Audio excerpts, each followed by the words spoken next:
Les maths G7. Donc aujourd'hui, on va voir les solides et les patrons. Et on va commencer par la définition du polyèdre. Donc c'est une leçon qu'on a déjà fait en CM1, mais je la revois quand même pour que tout le monde soit d'accord. Donc les polyèdres, ce sont des solides qui ont des arêtes droites faites à la règle. Donc je veux vous regarder là. Donc par exemple, le cube ici, c'est un polyèdre parce que ses arêtes, elles sont droites, faites à la règle. Alors qu'ici, j'ai une sphère, donc il n'y a pas d'arête du tout droite. La sphère, bah, je trouve pas d'arête. Donc ça, c'est pas un polyèdre. Donc la sphère, c'est pas un polyèdre. Le cube, c'est un polyèdre. Voilà la différence, hein, c'est les arêtes qui devraient être droites. Donc avec des faces que l'on peut identifier, alors que l'on ne peut pas identifier de face. Donc ici, par exemple, ma boîte de conserve, est-ce que c'est un polyèdre ou non? Bah non, c'en est pas un, puisque c'est un cylindre, donc il n'y a pas de face identifiable. On peut identifier ici, mais on ne peut pas identifier le reste. Ma boîte de thé, c'est un pavé droit, donc c'est un polyèdre. Ici, on a bien des faces. Ici, celui-là, c'est un polyèdre. On a des faces identifiables, des arêtes à la règle. C'est un polyèdre. Donc voilà la différence entre polyèdre et non polyèdre.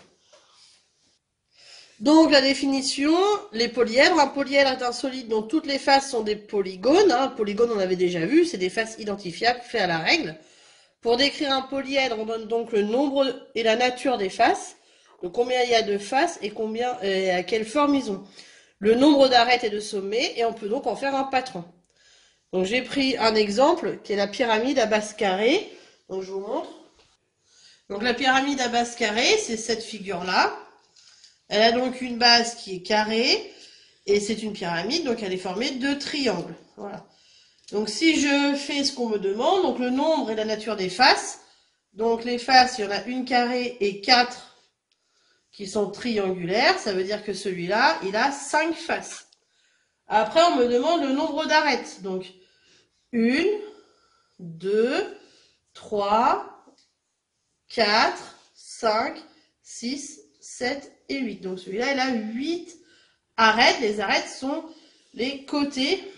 Ici, donc j'ai un sommet, 2, 3, 4 et 5 sommets. Les sommets sont les pointes, les piquants en fait. Donc voilà, pour cet exemple-là. Et du coup, je peux en faire un patron, c'est-à-dire que je vais le déplier et sur mon papier, je vais pouvoir dessiner 4 faces triangulaires et ils sont reliés toutes les 4 par la base qui est carrée. Donc voilà, là j'ai fait le patron, mais il y a d'autres manières de faire ce patron-là, hein, mais c'est la plus simple. Et du coup, quand je le plie, ce patron, j'obtiens mon solide. Voilà. Donc là, c'est le patron, c'est quand je suis déplié sur le papier. Quand je le découpe, je peux le plier et ça devient donc le solide. Voilà, c'est quoi un patron? C'est quand on le plie, on obtient le solide. Donc la pyramide à base carrée, hein, vous l'avez sur votre leçon. Donc la forme solide en 3 dimensions. Et puis ici le patron. Donc une face carrée, 4 faces triangulaires. 1, 2, 3, 4, 5, 6, 7 et 8. Ensuite les sommets. 1, 2, 3, 4, 5. Donc voilà pour la pyramide à base carrée. Donc vous avez fait votre patron. Et donc, vous pouvez l'agrafer à côté de votre leçon. Voilà, si vous voulez. Donc, pour les polyèdres remarquables, ceux qu'il faut connaître, il y a déjà ça, le cube. D'accord? Donc, le cube, on va voir, il a des faces carrées. Toutes elles sont carrées. On peut le regarder dans tous les sens. Il a 1, 2, 3, 4, 5, 6, 7, 8, 9, 10, 11 et 12 arêtes. Et 1, 2, 3, 4, 5, 6, 7, 8 sommets. Donc voilà, ça c'est le cube, la définition du cube. face carrée, 12 arêtes, 8 sommets et on n'a pas compté les faces. 1, 2, 3, 4, 5, 6 faces. Donc voilà pour le cube. On a ensuite le pavé droit, le parallépipède rectangle. Donc ça, là j'ai pris une boîte de thé.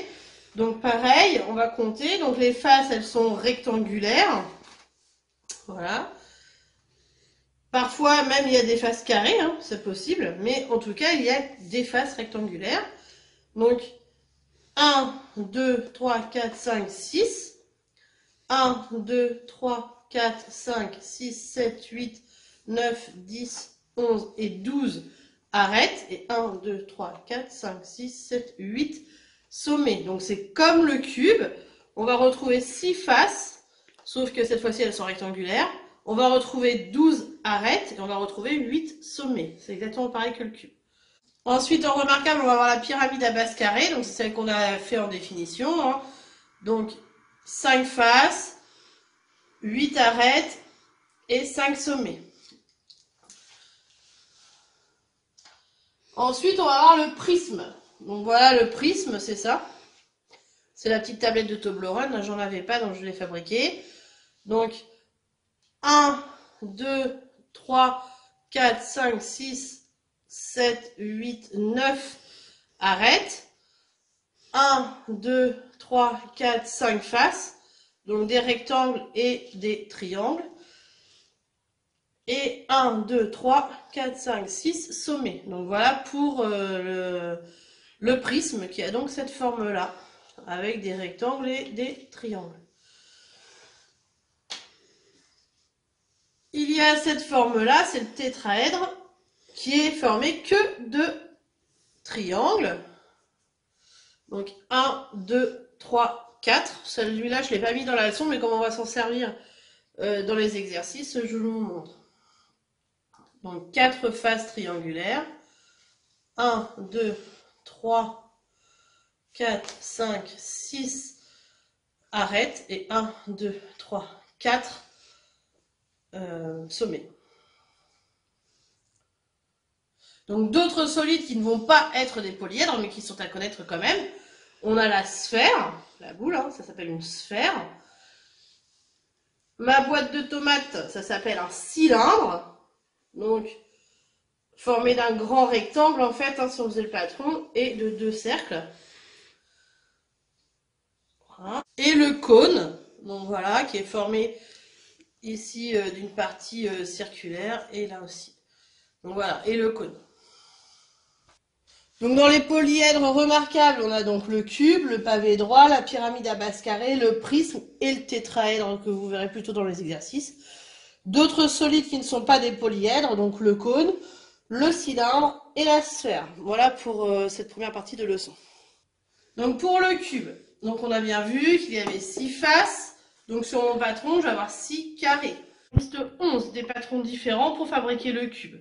Donc vous essayez de chercher 5 manières de faire le cube de manière différente. Donc vous prenez une feuille à carreaux et vous faites des carrés de 2 carreaux, comme ça ça va aller vite, et vous pouvez en faire tout un tas. Donc vous essayez de trouver, donc après vous les découpez, vous les pliez, vous regardez si ça fonctionne ou pas.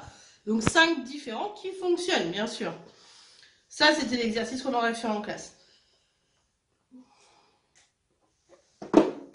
Vous coupez la vidéo, vous les faites, et puis après on regarde. Donc voilà pour le cube. Le cube a 6 faces, 12 arêtes et 8 sommets. Il y a plusieurs patrons pour le cube. Toutes ces faces sont des carrés. Donc là, j'ai mis dans la leçon 4 exemples. Mais je vous montre. Donc je vous montre les 11 manières de faire le cube en patron. Ces 11 manières fonctionnent. Donc vous vérifiez que vous en avez 5 qui fonctionnent du coup là-dessus. Voilà pour le cube.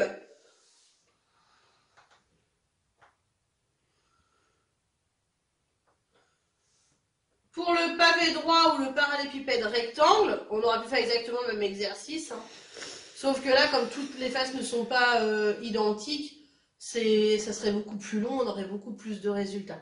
Donc le parallélépipède rectangle, il a 6 faces, pareil que le cube, 12 arêtes et 8 sommets. Il y a plusieurs patrons, il y en a une infinie pour faire des parallélépipèdes rectangles. Toutes ces faces sont des rectangles ou des carrés.